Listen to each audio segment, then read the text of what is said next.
Hey guys! Yung ganitong kaldereta nga yung gusto ko. Yung tipong kahit sarsa lang ang matira sa'yo hindi sasama ang loob mo. Paano ba naman kitang-kita nyo naman, itsura pa lang, sarsa pa lang, talaga namang ulam na. Kaya naman tara, samahan nyo na akong magluto. So kapag nagluluto nga po ako ng ganitong kaldereta, inuuna ko pong iprito po ng bahagya itong ating mga gulay. Para kapag inihalo po natin dun sa ating karne, hindi basta madurog at sabi nila, hindi po basta-basta mapapanis yung ulam. Pagkaprito nga po ay set aside, tapos ito pong ating ibinabad na pork ribs ay bahagya ko rin pong ipiniprito. Bali ito pong ating pork ribs ay ibinabad ko po sa toyo, kalamansi at paminta. So ayan, after po nyan, magigisa na po tayo dito ng ating sibuyas at bawang. Gisa-gisahin po lamang hanggang sa bumango yung ating sibuyas at bawang. After nyan, ilagay na yung ating bahagyang ipinrito kanina na pork ribs. Halu-haluin at this point po ay maglalagay na rin po ako dito ng ating mga iba pang mga sangkap. Inilagay ko nga po yung pinagbabaran kanina, tapos itong ating tomato paste, liver spread, tapos ito pong ating peanut butter. Yung ating pong kompletong sangkap ay ilalagay ko na lamang po sa bandang dulo po ng ating video. Naglagay na rin po ako dito ng tubig para po makatulong para mas lumambot pa po yung ating karne. Haluin po lamang and syempre ito po yung ating tatakpan para mas lalo pong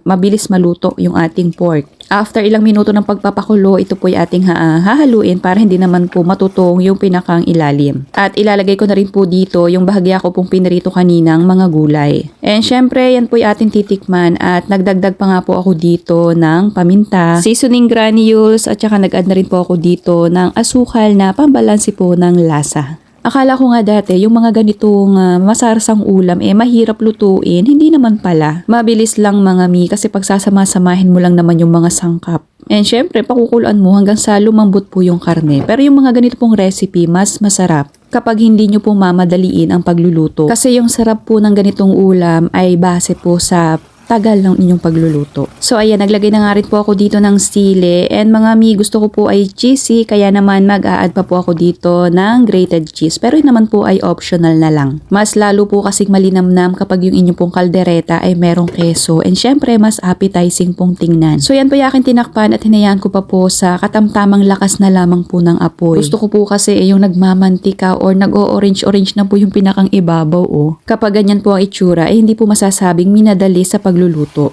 Sobrang bango nito mga mi. Sabi ko nga kahit sarsa yung matira sa'yo, hindi sasama ang loob mo. Kasi kitang-kita nyo naman sarsa pa lang solve na solve pa rin. At kung umabot nga po kayo hanggang dito sa part ng ating video ay pakipusuan nyo naman po itong ating pork caldereta. And syempre mag-comment na rin po kayo kung nagustuhan nyo po ba ito. At huwag nyo pong kalimutang i-follow itong ating Bunting Kusina para palagi po kayong updated kapag meron po tayong mga ganitong recipe. At kapag nagluto nga po kayo nito ay make sure po na meron po kayong nakahandang kanin. Serve and enjoy!